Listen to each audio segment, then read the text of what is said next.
ने confirm ticket cancel कराने के नियमों में बदलाव किया है, जिसका सीधा असर अब लाखों यात्रियों पर पड़ेगा। नए नियम 1 अप्रैल से लागू होंगे। क्या है ये नए नियम, पूरी डिटेल बता रही है संवाददाता दीपाली नंदा। तो बिल्कुल, अगर कंफर्म टिकट की बात करें तो अब इसे कैंसिल कराने पर आपको कितना रिफंड मिलेगा, ये इस बात पर निर्भर करेगा कि आप ट्रेन छूटने से कितने समय पहले अपनी टिकट को कैंसिल करा रहे हैं। जो समय अवधि तय की गई है, अब मैं आपको बता देती हूँ। अगर आप ट्रेन डिपार्चर से 72 घंटे पहले टिकट को कैंसिल कराते हैं तो ऐसी स्थिति में पैसेंजर को सबसे ज़्यादा रिफंड मिला जाएगा, न्यूनतम चार्ज यहाँ पर काटा जाएगा। वहीं अगर 72 से लेकर 24 घंटे के बीच में अगर आप टिकट कैंसिल कराते हैं तो 25% तक चार्ज स्थिति में कट जाएगा। इसके अलावा अगर आप 24 घंटे से लेकर 8 घंटे के अंदर टिकट को कैंसिल कराते हैं तो ऐसी स्थिति में आपको सिर्फ 50% ही रिफंड मिलेगा। साथ ही साथ ट्रेन छूटने के 8 घंटे से कम समय के अंदर अगर आप टिकट कैंसिल करा रहे हैं तो फिर आप किसी भी तरह के रिफंड की उम्मीद नहीं करें, क्योंकि ऐसी स्थिति में जब ट्रेन छूट जाएगी या फिर 8 घंटे से भी कम समय रहेगा ट्रेन छूटने में, अगर ऐसी स्थिति में आप कैंसिल करा रहे हैं तो कंफर्म टिकट पर आपको किसी भी तरह का रिफंड नहीं दिया जाएगा। साथ ही साथ आपको बता दूं, ये जो नए नियम है 1 अप्रैल से लागू हो जाएंगे। अब आप फिंगरप्रिंट और फेस आईडी के जरिए भी यूपीआई पेमेंट कर पाएंगे। जी हां, एनपीसीआई ने छोटी पेमेंट में ये सुविधा शुरू की है। पूरी डिटेल बता रहे संवाददाता आलोक प्रियदर्शी। बिल्कुल, भीम ऐप ने जो सुविधा लॉन्च की है उसके बाद यूपीआई पेमेंट करते वक्त न तो आपको पिन नंबर याद रखने की जरूरत होगी और न ही पेमेंट करते वक्त बार बार आपको पिन नंबर डालने की जरूरत होगी। ये काम आपके फिंगरप्रिंट या फेशियल रिकॉग्निशन से हो सकेगा।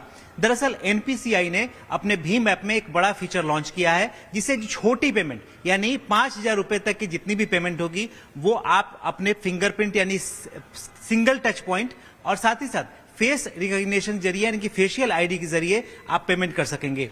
दरअसल कई बार होता ये था कि यूपीआई पेमेंट करते वक्त कई बार इनकरेक्ट पिन नंबर डल जाता था या फिर कई बार पिन नंबर भूल जाता था।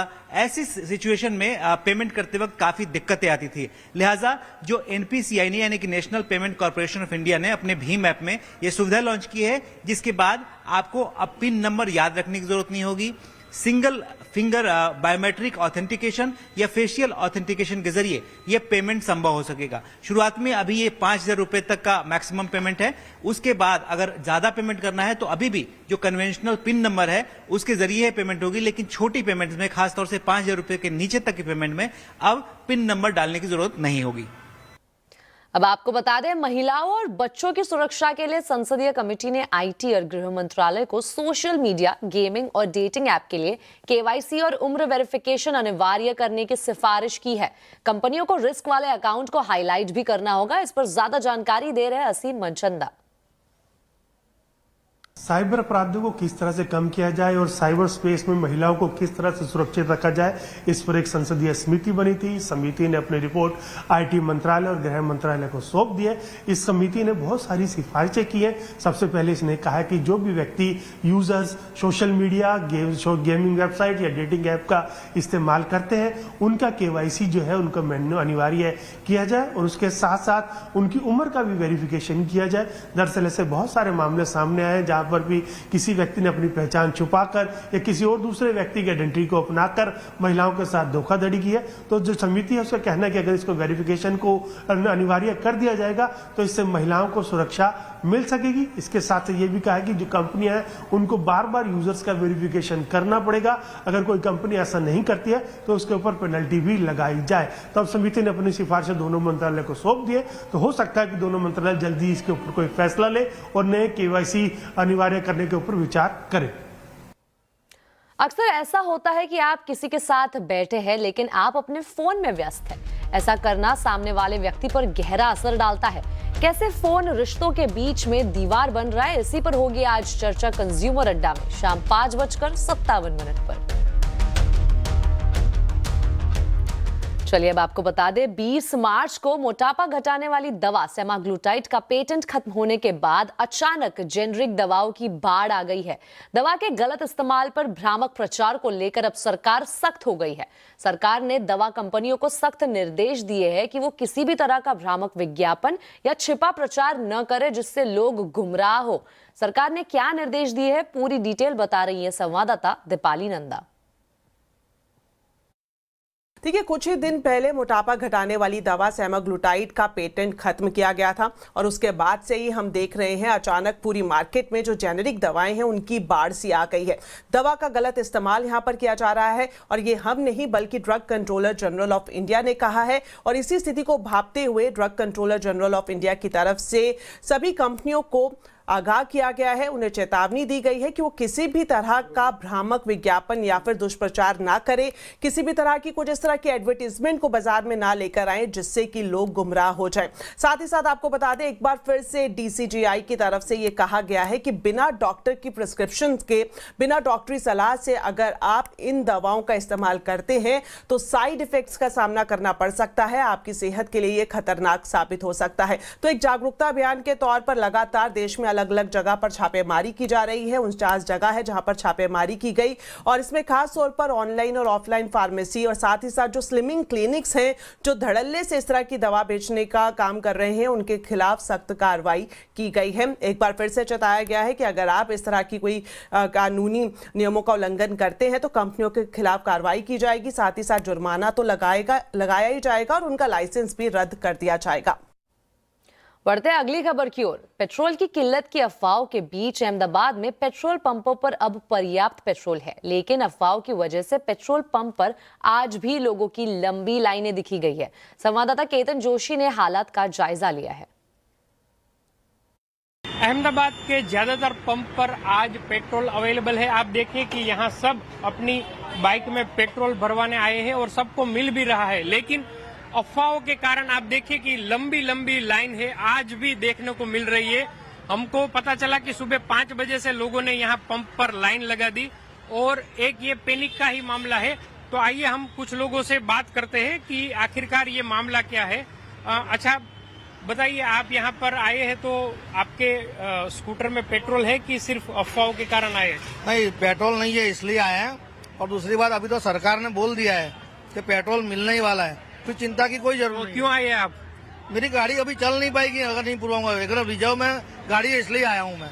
अच्छा आप बताइए, आपके डिक्की में पेट्रोल है कि अफवाह की वजह से? पेट्रोल नहीं है, उसी तकलीफ से अभी लाइन में लगे हुए हैं। अब ये तकलीफ सरकार ने बोला है ऑल इज वेल। चलो बोला है तो बहुत अच्छी बात है, हो जाना चाहिए ऐसा, पब्लिक को थोड़ा समझना चाहिए, बहुत बढ़िया है।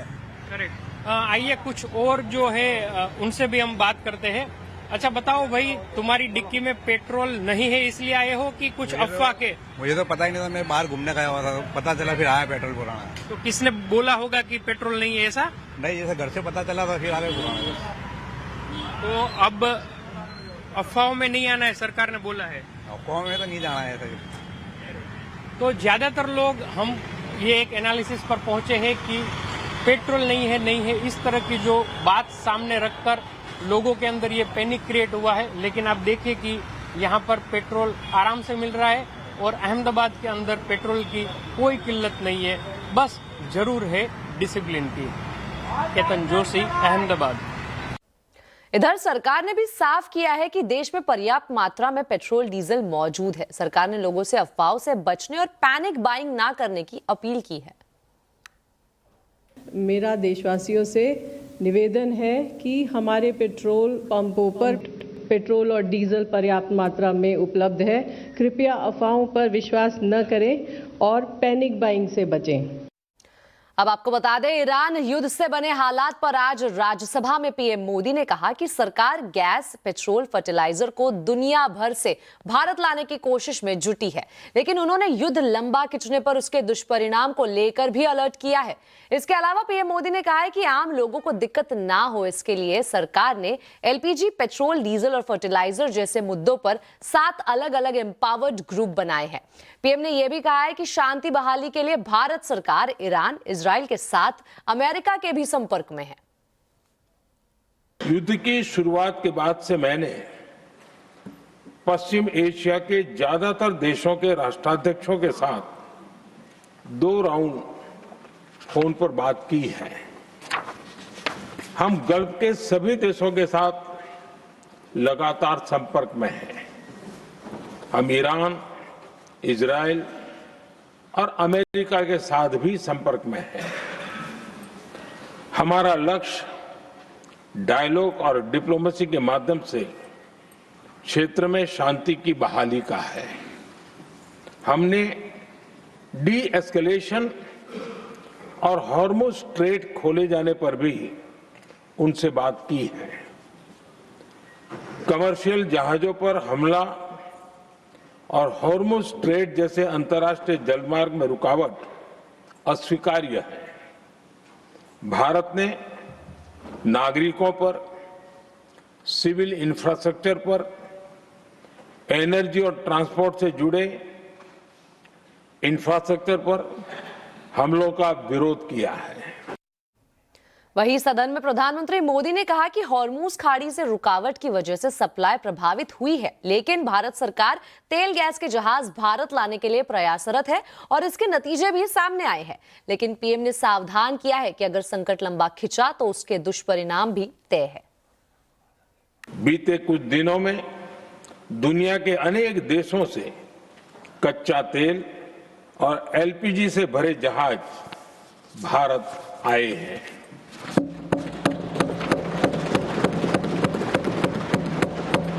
इस दिशा में हमारे प्रयास आने वाले दिनों में भी जारी रहेंगे। भारत का प्रयास है कि तेल हो, गैस हो, फर्टिलाइजर हो, ऐसे हर जरूरी सामान से जुड़े जहाज भारत तक सुरक्षित पहुंचे। लेकिन इस युद्ध से बनी वैश्विक परिस्थितियां अगर लंबे समय तक बनी रहती है तो गंभीर दुष्परिणाम तय है। ट्रंप ने आंशिक सीज फायर का कल ऐलान किया, लेकिन अभी तक ईरान की तरफ से आधिकारिक प्रतिक्रिया नहीं आई है। हालांकि कुछ मध्यस्थों के हवाले से ईरान को इसकी जानकारी मिलने की बात सामने आई है। आज इसी पर आवाज अड्डा में होगी चर्चा। युद्ध विराम पर सस्पेंस जरूर देखिए शाम 7:57 पर। तो पश्चिम एशिया युद्ध और क्रूड संकट के चलते देश के हजारों छोटे प्लास्टिक यूनिट बंदी की कगार पर है। रॉ मटेरियल्स के दाम इतने बढ़ चुके हैं कि प्रोडक्शन जारी रखना मुश्किल हो रहा है। ऐसे में लाखों करोड़ का कारोबार और लाखों रोजगार खतरे में है। देखिए गुजरात से संवाददाता केतन जोशी की यह रिपोर्ट। प्लास्टिक का ये छोटा कारखाना युद्ध की वजह से बंद है। कच्चा माल पॉलीकार्बोनेट यूएई, थाईलैंड और चाइना जैसे देशों से आता था।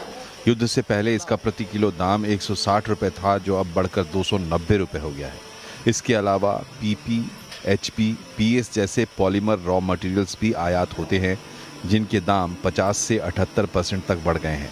इतने महंगे कच्चे माल से तैयार उत्पाद कोई खरीदने को तैयार नहीं होगा, इसलिए छोटे कारखानों को जबरन बंद करना पड़ा है। ये दाने में भाप बनने के कारण से अभी मशीन बंद पड़ा है। कारीगर 5-6 थे, उसमें से चला गया 3 कारीगर, अभी 1-2 कारीगर है, वो भी अभी 1-2 दिन का काम है, पूरा बंद हो जाएगा। वो भी गाँव चला जाएगा। कब खुलेगा? ये भी मशीन अभी ऐसा चलेगा तो क्या मालूम पड़ेगा। अभी 200 ऊपर पहुंच गए दाने, और ये रेट से दाना लाके अपन बेच नहीं सकते माल। इसके लिए मशीन बंद पड़ा है फैक्ट्री मेरी पूरी। प्लास्टिक उत्पादकों का कहना है कि स्थिति गंभीर है। देश में 50,000 प्लास्टिक यूनिट है, जिनमें से 85% से ज्यादा एमएसएमई की श्रेणी में आते हैं। देश में प्लास्टिक का सालाना कारोबार 3,70,000 करोड़ का है। इसमें से 1 लाख करोड़ का निर्यात होता है। अब उत्पादन पर गंभीर असर दिख रहा है। प्लास्टिक इंडस्ट्री में युद्ध की वजह से जो अभी सिनारी है, तो 25% यूनिट बंद हो रहा है। लोग मजदूर, कारीगर लोग अपने वतन भागने लग गया है, और जो दाम बढ़ेगा तो इंडस्ट्री पे तो असर पड़ेगा, लेकिन एंड यूजर तक भी उसका ये दाम की वजह से महंगाई भी बढ़ जाएगी। ऐसे छोटे छोटे प्लास्टिक कारखानों में 55 से 60 लाख लोगों की रोजी रोटी भी जुड़ी हुई है।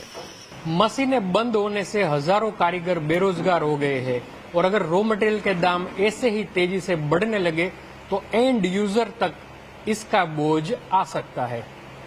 केतन जोशी, अहमदाबाद। इसी के साथ आवाज समाचार में वक्त हो चुका एक छोटे से ब्रेक का। खबरें आगे और भी है, बने रहिए हमारे साथ।